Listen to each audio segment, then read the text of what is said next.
국민 여러분 안녕하셨습니까? 인도태평양 전략연구원의 최수용입니다.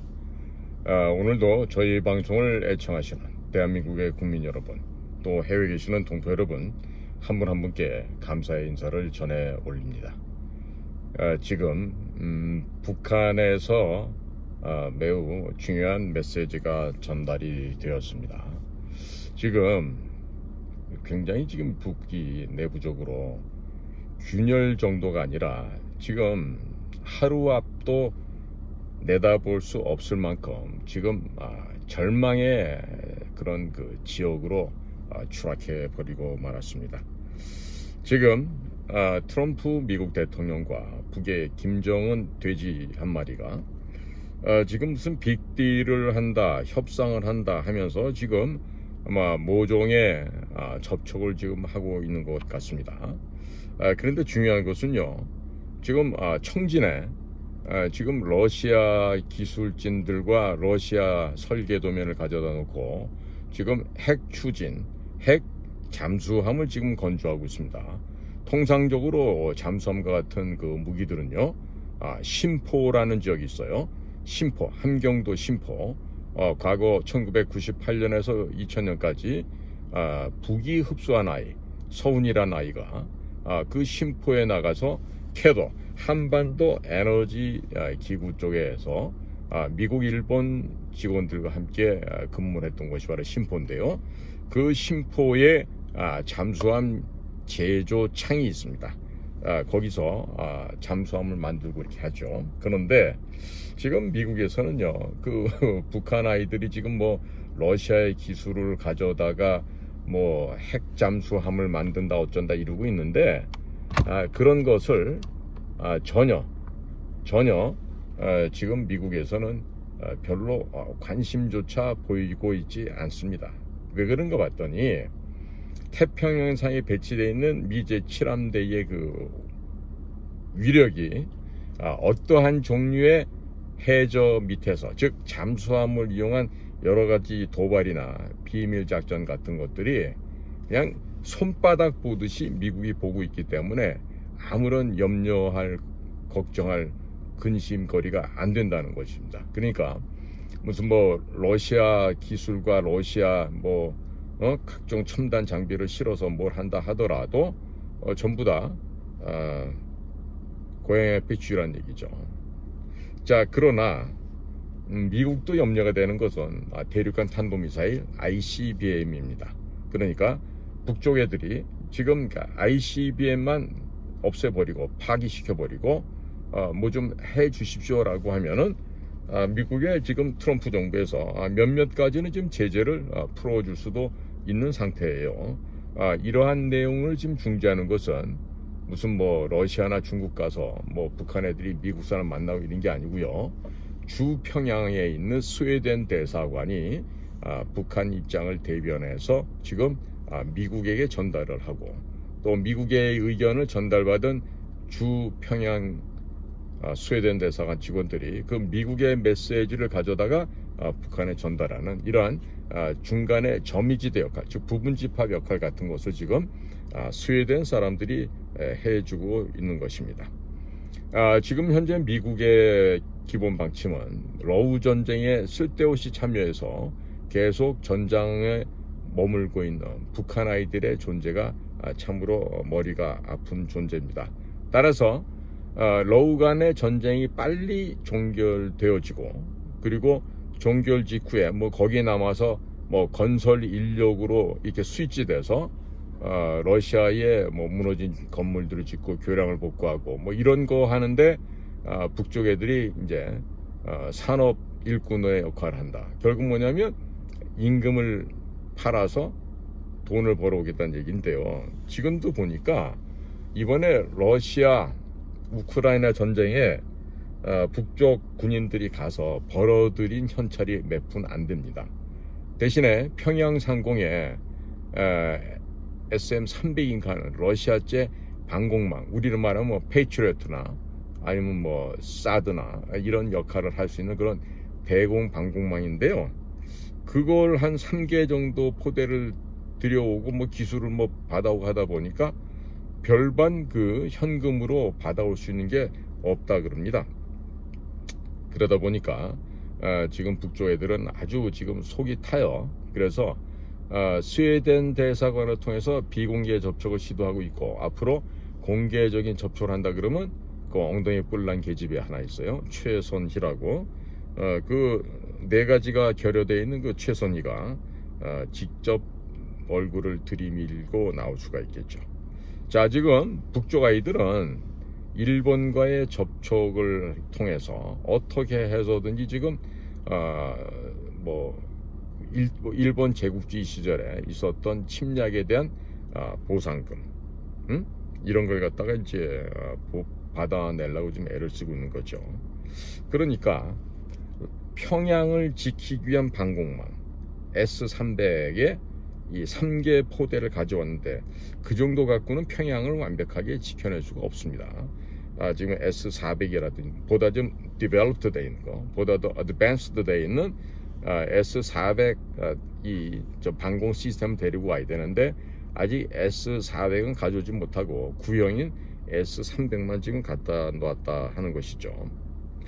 자, 그러니까 북쪽 아이들이 지금 러시아한테 기대하고 희망했던 것은 고급진 군사기술, 이런 그 과학기술 갖다가 좀 이렇게 값싼 값으로 좀 받고자 했지만, 러시아에서 그렇게 호락호락하게 이북 승냥이들의 뜻을 따라주지 않습니다.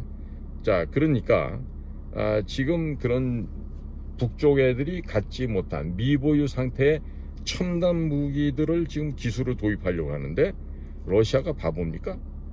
그냥 그걸 갖다가 무상으로 막 주겠습니까? 아니죠.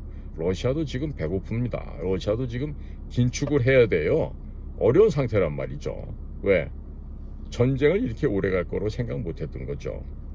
자, 그러다 보니까 이북은 이북대로, 러시아는 러시아대로 서로 상호간에 다 경제 분야에 재건하는 데 있어서 비용이 양국 다 지금 엄청나게 부족합니다.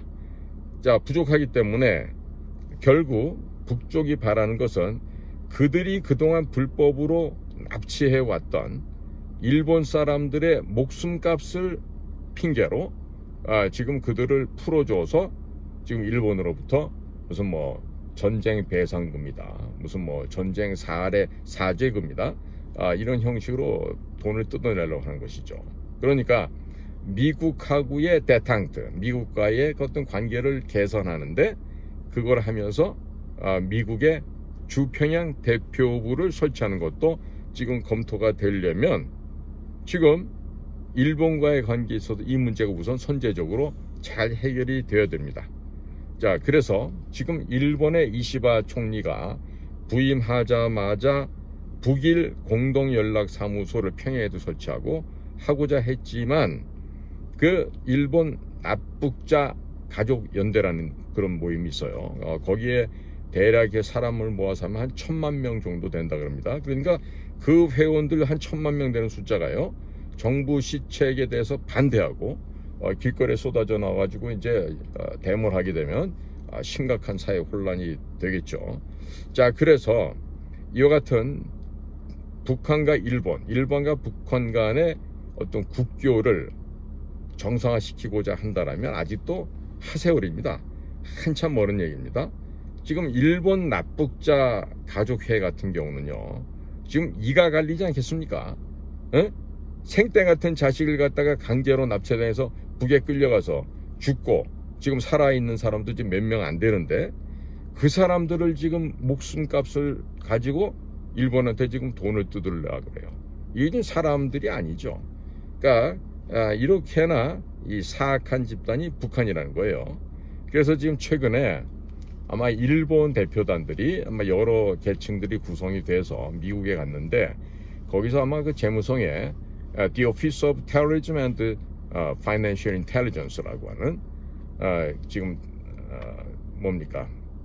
테러 및 금융정보, Financial Intelligence, 그러니까 테러 금융정보국이라 그러죠. 이 부서도 역시 16개 내셔널 인텔리전스 커뮤니티 정보 공동체 속에 포함되어 있는 곳입니다. 일본 사람들이 지금 그곳을 만나고 온 것 같습니다. 그리고 CIA 안에, 즉 중앙정보국 안에 이런 한반도 문제, 중국 문제 전문가들 접촉을 통해서 이 일본인 납치자 문제를 갖다가 또 해결해 보고자 하는 그런 지금 또 노력들을 일본이 열심히 하고 있는 것으로 지금 파악이 되고 있어요. 자, 그러니까 우리나라는 이럴 때 뭘 해야 되겠습니까? 제가 지금 현역에 있는 대북 공작 사업을 담당하는 책임자다라고 한다라면은 트럼프 진영이 북한과 어떠한 형태의 지금 협상을 진행하고 있는지 정확히 알아야 되겠죠? 그렇죠? 그러니까 미국의 입장에서는 미 본토를 공격할 수 있는 ICBM을 원천적 제거를 해야 됩니다. 이때 ICBM에 대해서는 CVID를 해야 되죠. 철저하게 검증 가능하고 되돌릴 수 없는 해체, Complete, Verifiable, Irreversible Dismantle이라는 이 CVID를 해야만 되겠는데, 지금 이제 북한 아이들도 이런 걸 아니까 이제 배짱을 좀 튕기는 거죠. 말 안 듣는 거예요. 자, 그래서 뭐 핵잠수함도 뭐 만든다 어쩐다 이러고 위협을 하지만, 이때 우리가 가성비 제일 높은 소위 비밀 공작을 통해서 이러한 북의 의도를 원천적으로 깨버릴 필요가 있습니다. 이스라엘이 주로 하는 방법인데요. 원천이 되는 그라운드를 완전히 잿더미로 만들어 버리는 거죠. 지금 이에는 이, 눈에는 눈, 이런 식으로요. 북쪽 아이들의 이런 건방지고 싸가지 없는 행동들에 대해서는요, 아주 준엄하게 심판을 하고 회초리를 들어야 됩니다. 그래서 만약에 이 ICBM 대륙간 탄도미사일 가운데 자발적으로 제거하고 파기하지 않을 경우에는 아주 심한 보복이 가해짐으로 인해 갖고 공포와 두려움에 떨게끔 그렇게 만들어야 됩니다. 과거 고이즈미 수상이 당시 관방상이었던 돌아가신 그 누굽니까?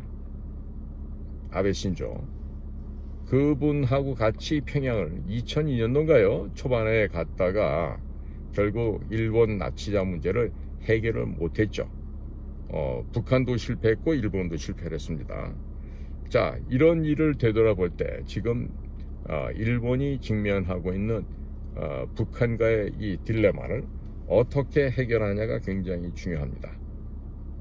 그리고 이 대목에 있어서 우리가 정말로 조심해야 될 게 있는데요. 국가정보원 내에 북측과 연락을 하고 지내는 두더지들이 있습니다. 이 북한에게 국정원 내부 사정을 전달해주는 두더지들을 잡아야 됩니다. 제가 지금 이런 얘기를 왜 드리냐면, 구체적인 얘기를 드릴 수는 없는데요. 지금 분명히 국정원 내부의 두더지로 인해서 김정은이가 살았어요. 죽을 수 있었는데, 대신에 김정은이를 죽이는 바로 그 직전까지 갔던 북의 굉장히 중요한 부서입니다. 그 부서 요원들 15명인가가 전부 다 체포되어서 전부 다 총살을 당했던 일이 있습니다. 자, 그 일을 현재 남쪽의 국정원 공작관에 의해서 김정은이 제거 작전이 시행되고 있었는데, 그 사실을 미리 북에 알려줬던 국정원 내부의 두더지, 이 두더지를 잡아서 반드시 처단을 해야 됩니다. 그거를 못한다면 우리나라는 더 이상 국가로서의 존재할 이유도 없고 그런 필요도 없는 것입니다. 바로 문재인 정권 하에서 벌어졌던 일이죠. 또 박근혜 정권 하에서도 벌어졌던 일이었습니다. 자, 그러니까 지금 현재 이재명이라는 듣도 보지도 못했던 듣보잡이 지금 대통령이 되겠다 나와 있는데, 그 이면에는 경기 동부연합 있죠. 이석기가 이끌었던 바로 경기 동부연합, 거기에는 혁명조직 RO가 있었고, 바로 그 뒤에는 북의 대남공작과 북의 노동당이 있습니다. 그들의 목표는 뭐죠? 바로 대한민국의 적화 통일입니다. 이것을 실행하고 완성하기 위해서 지금 바지 사장으로 앞에 내걸은 놈이 누구다? 바로 이재명과 민주당이다, 이런 얘기입니다. 자, 그러니 이와 같은 반국가 세력들을 제거하는데 결국에 이거의 귀착점은 부정선거랑 이어지게 되어 있습니다. 자, 그렇기 때문에 우리는 여하이 부정선거를 들춰내고 이것을 발본색원하느냐에 따라서 이 나라가 죽느냐 사느냐가 달려 있습니다. 그러니까 그나마 천만다행인 것은 김문수라고 하는 국민의힘당 지금 대통령 후보로 선출된 분이 사전투표제를 지금 폐지하겠다, 이런 생각을 갖고 계신 게 그나마 천만다행이라고 생각되죠. 만약에 이번에 6월 3일날 선거에서도 사전투표에서 또 조작이 일어나고 또 대수의 법칙을 무시한 이런 사기가 또 등장한다면 우리나라는 정말 비전이 없는 나라가 되고 말 것입니다. 자, 지금 김대중이가 추진해왔던 햇볕 정책, 그것은 실패로 이미 확인이 됐죠.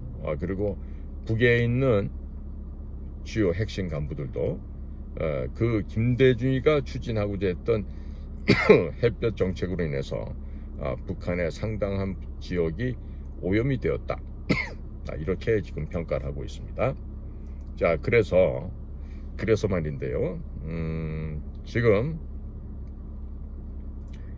월남이 50년 전에 1975년 4월 30일 폐망한 이후에 월맹, 즉 월맹에게 협조했던 월남 지역의 그 반국가 세력들이 적화 통일되고 나서 가장 영순위로 제거가 되었죠. 스님, 승려들입니다. 신부, 또 목사, 대학 교수, 지식인 척하면서 지하로 베트콩과 연락하면서 국가 반역을 도모했던 자들, 결국 베트남의 자유로운 분위기 하에서도 국가를 배신했던 그 자들 모조리 다 1순위로 잡아 죽였습니다. 그래서 말인데요, 우리나라도 국정원 같은 데가 잘 되려면 국정원에 들어오기 전에 학생 시절이나 그런 외부에 있었을 때 뿌락지 밀정 생활을 하면서 국정원에 들어와서 간부까지 올라갔던 이런 자식들, 이런 놈들이야말로 친구를 배반하고 조직을 배반했던 놈들인데, 이런 애들을 사실은 굉장한 기회주의자들이에요. 이런 것들부터 사실은 목을 쳐야 됩니다. 그래야 국가의 기강이 확립이 되고 헛소리를 못하게 되는 거죠. 제가 알고 지내는 그런 뿌락지 밀정 출신의 국정원 직원들이 많아요. 그래서 그러니까 그런 애들이 지금 부이사관, 이사관, 관리관 이런 것까지 올라가서 꿀을 빨아먹고 지금도 뭡니까, 그 펜션, 연금을 받고 있다 그러면 그건 좀 안 될 얘기라고 좀 생각해요. 그렇게 비루하게 비겁하게 살아온 기회주의자들부터 먼저 속간해서 처단해서 조직을 제대로 활성화시키는 겁니다. 지금 한국에도 일론 머스크가 하고 있는 정부 효율부 더치가 굉장히 필요하다는 얘기죠. 아마도 제 생각에는 미국의 더치 정부 효율부처럼 일론 머스크처럼 그렇게 그런 정확하고 지칠 줄 모르고 일을 하는 그런 정부가 되어진다면 아마도 지금 600조 원이 넘는 대한민국 예산 가운데 아마 50% 정도는 절약이 될 수 있다, 저는 그렇게 보고 있어요. 줄줄 새는 돈이 너무 많고 그 점심밥 먹고 와서 자빠져 자고 있는 그런 공무원들이 전국적으로 얼마나 될 것 같습니까? 그죠? 엄청나게 많을 거예요. 그러니까 그런 것들을 제거하고 또 일신 우일신 하는 그런 정부가 되기 위해서는요, 이번에 6월 3일 날 당선된 대통령께서 정말 모범을 보여서 정말 국가와 민족을 위해서 목숨을 던져버리겠다, 국가와 함께 내가 나의 생을 다 마치겠다, 이런 각오를 갖고 계신 분이 대통령이 된다라면 틀림없이 우리나라는 잘 될 수 있다, 그렇게 생각을 합니다. 그래서 제가 오늘 낮에 방송을 또 보냈습니다만은 여러분들 생각해 보세요. 온실 속에 양분을 먹고 건 그런 그 아주 예쁘지만 힘없는 그런 꽃들. 자, 들판에서 온갖 비바람 소리 맞고 이 풍상을 견뎌낸 이 잡초. 하지만 그 잡초가 피어내는 야생화. 어느 쪽이 아름답습니까? 에? 공직에 있으면서 대형 로펌으로부터 로비 받고 또 대관 업무하고 그러면서 퇴직 후에 그런 대형 로펌에 가서 그냥 한 달에 수억 원씩 돈을 받고 지내는 그런 대단히 청렴결백하다고 스스로가 말하는 사람과 실제로 평생을 노동자와 함께 청렴하게 깨끗하게 살아온 사람과 어떤 사람이 더 정직하고 어떤 사람이 더 능력 있는 사람이겠습니까? 과거 1960년대 70년대는요 서울대학교에 상과대학이라고 있었고 그 안에 경제과가 있고 경영과가 있고 그랬습니다.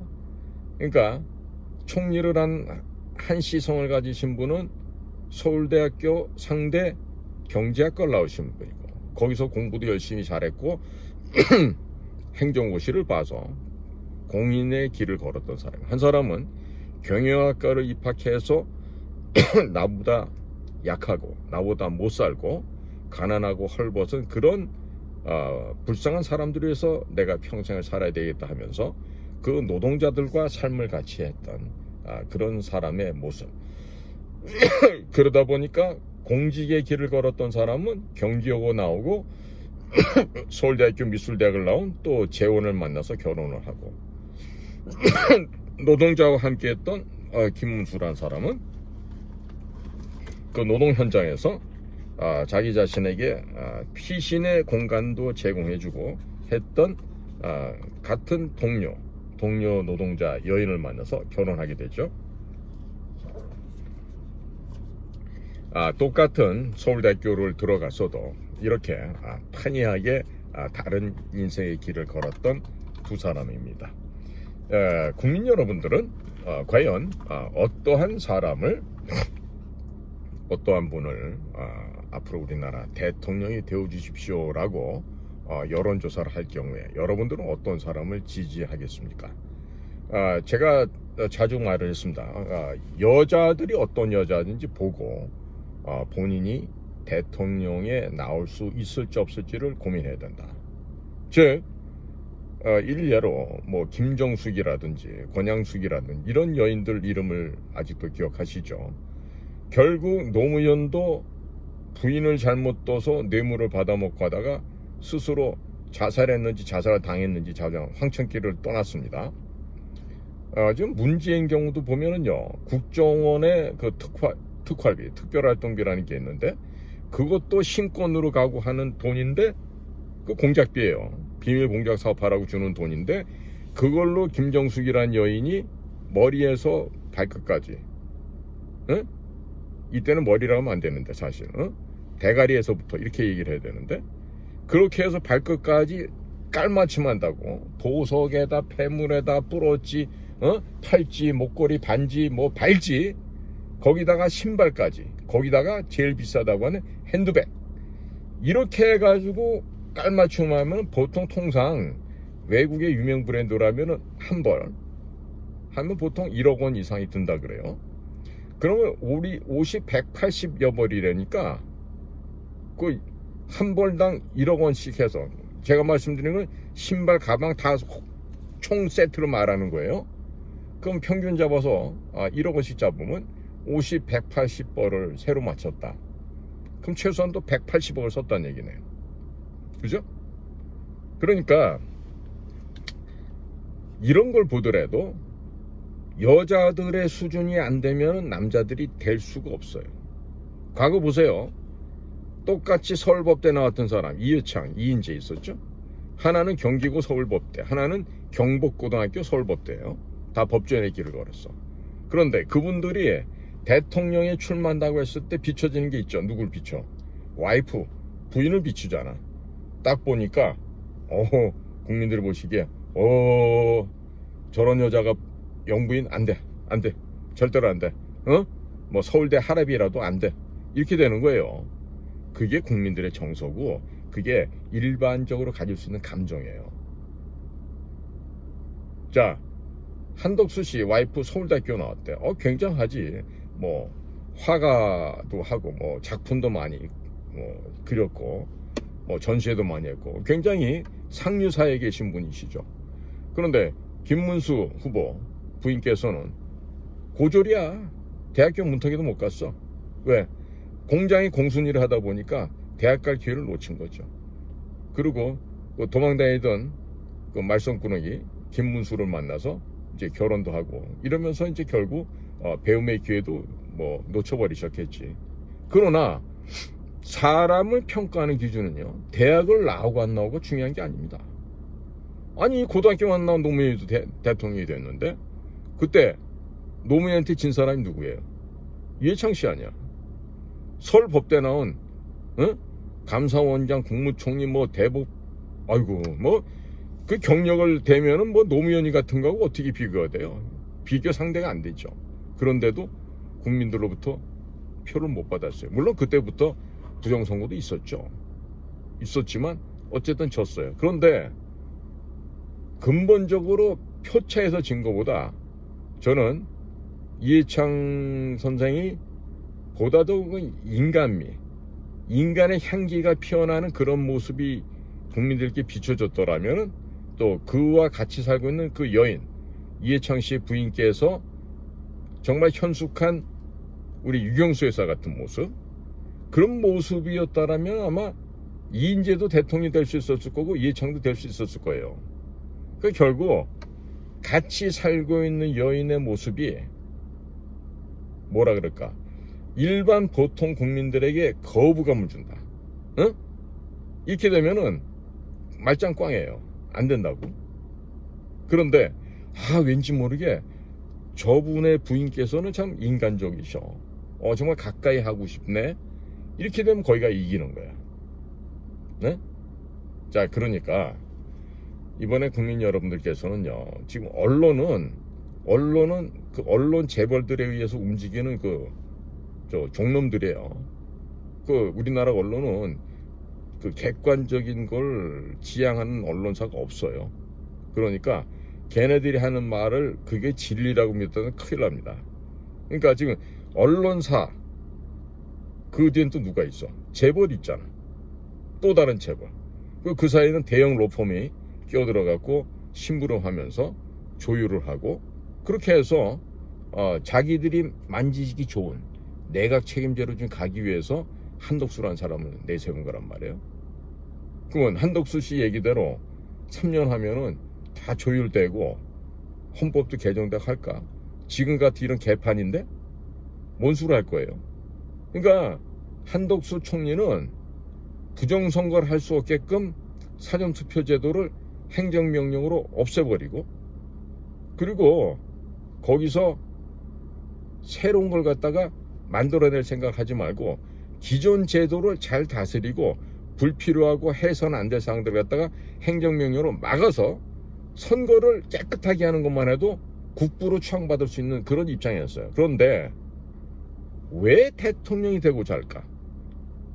그 대형 로펌에서 와서 속작거리니까 아이고 이거 내가 3년만 잘하면 또 그 로펌 가서 한 달에 한 3억에서 5억을 벌 수 있겠나? 이런 생각을 했을까요? 왜 그랬을까?